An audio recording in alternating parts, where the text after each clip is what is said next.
Hello and welcome back Saraswati ज्ञान। और आज हम इस वीडियो में बात करने वाले हैं हमारी गुट निरपेक्षता नॉन अलाइनमेंट के बारे में। तो इस वीडियो में हम बात करेंगे गुट निरपेक्षता पर चर्चा करेंगे और जानेंगे कि गुट निरपेक्षता के उदय के क्या कारण थे और किन किन लोगों ने जो है गुट निरपेक्षता के उदय में महत्वपूर्ण भूमिका निभाई और इसका क्या काम था। तो सबसे पहले हम जानते हैं कि गुट निरपेक्षता के उदय के क्या कारण थे। तो सबसे पहले मैं आपको इतिहास में लेके चलता हूँ, ठीक है। तो सबसे पहले हम देखते हैं कि हमारा प्रथम विश्व युद्ध जो हुआ हमारा 1914 से 1918 तक चला और इसके बाद हमारा जो द्वितीय विश्व युद्ध हुआ वो 1939 से 1945 तक हुआ। अब जो कहानी है कूटनिरपेक्षता की वो सेकेंड वर्ल्ड वॉर से ही जुड़ी हुई है। तो जैसे ही हमारा द्वितीय विश्व युद्ध समाप्त हुआ इसके बाद जो है शीत युद्ध प्रारंभ हो गया और शीत युद्ध जो था हमारा सोवियत संघ मतलब कि यूएसएसआर और अमेरिका मतलब कि यूएसए के दोस्तों के बीच जो है स्टार्ट हो गया था, ठीक है। अब पश्चिमी जो गठबंधन था उसका अगुवा जो था मतलब कि अगुवाई करने वाला अमेरिका था, जबकि जो पूर्वी गठबंधन था उसका अगुवा जो था यूएसएसआर था, है ना। इस गुट की जो थी प्रतिबद्धता जो थी समाजवाद और साम्यवाद थी, जबकि जो पश्चिमी जो था वो लोकतंत्र एवं पूंजीवाद का समर्थक था। इस तरह जो थी दोनों महाशक्तियां विश्व के विभिन्न हिस्सों पर अपना प्रभाव का दायरा बढ़ाने के लिए तुली हुई थी। ऐसे में किसी मुल्क के लिए एक रास्ता यह था कि वह अपनी सुरक्षा के लिए किसी एक महाशक्ति के साथ जुड़ा जाए और दूसरी महाशक्ति तथा उसके गुट के दो देशों के प्रभाव से बच सके।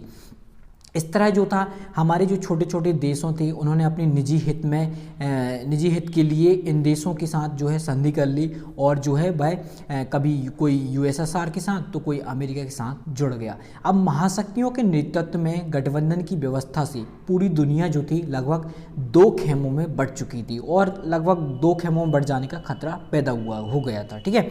अब क्या था, पश्चिमी गठबंधन का जो अगुवा अमेरिका था इसने एक संगठन का जो है रूप दिया, मतलब उसका नाम था नाटो, जो कि अप्रैल 1949 मतलब कि 1949 में उत्तर अटलांटिक संधि संगठन की स्थापना की, जिसमें लगभग उस समय 12 देश शामिल थे। और उस संगठन ने घोषणा की कि यदि इन देशों के ऊपर किसी भी एक देश पर हमला होता है तो वह जो है इस संगठन के सभी देशों के ऊपर हमला माना जाएगा और सभी देश फिर उस देश के ऊपर जो है चढ़ाई कर देंगे, ठीक है। और अगर किसी देश के ऊपर जो है हमला होता है तो वो सभी देश मिलकर जो है एक दूसरे की मदद करेंगे। इसी के संधि के एवज में क्या किया, पूर्वी गठबंधन ने एक वार्सा संधि की, जिसे वार्सा संधि के नाम से जाना जाता है, जिसकी अगुवाई जो था यूएसएसआर कर रहा था, ठीक है। इनका मुख्य उद्देश्य क्या था वार्सा संधि का, कि इसमें नाटो में शामिल देशों का यूरोप में मुकाबला करना, ठीक है। अब एक ऐसी स्थिति उत्पन्न हो गई थी कि अभी कुछ देश जो नए देश अभी स्वतंत्र हुए थे, ब्रिटेन और फ्रांस के चंगुल से मुक्त हुए थे, उन नव स्वतंत्र देशों को चिंता हुई कि कहीं भी अपनी आज़ादी को पाने के साथ ही बिल्कुल खो ना बैठे। इस कंडीशन से जो था गुटनिरपेक्षता का उदय माना जाता है। अब गुटनिरपेक्षता के उदय के बारे में हम बात कर लेते हैं, ठीक है। अब गुटनिरपेक्षता का उदय जो था दोनों महाशक्तियों से दूर रहना था, मतलब कि गुटनिरपेक्षता का तात्पर्य ये हुआ कि ना तो हम अमेरिका के साथ मिलेंगे और ना ही हम यूएसएसआर के साथ मिलेंगे, लेकिन हमारी दोस्ती जो है सभी से रहेगी और ना हम इस खेमे में जाएंगे ना हम दूसरे खेमे में जाएंगे। तो ये था हमारे गुटनिरपेक्षता का महत्वपूर्ण कारण। अब इसके आधार स्तंभ कौन कहे जाते हैं उसके बारे में भी जान लेते हैं। गुटनिरपेक्षता की जड़ में जो थे यूगोस्लोवाकिया के जोसेफ ब्राज टिटो, जैसे कि आप फोटो में देख सकते हैं, भारत के प्रथम प्रधानमंत्री पंडित जवाहरलाल नेहरू और मिस्र के गमाल अब्दुल नासिर थे। इनकी जो थी दोस्ती थी, इन तीनों दोस्त थे, है ना।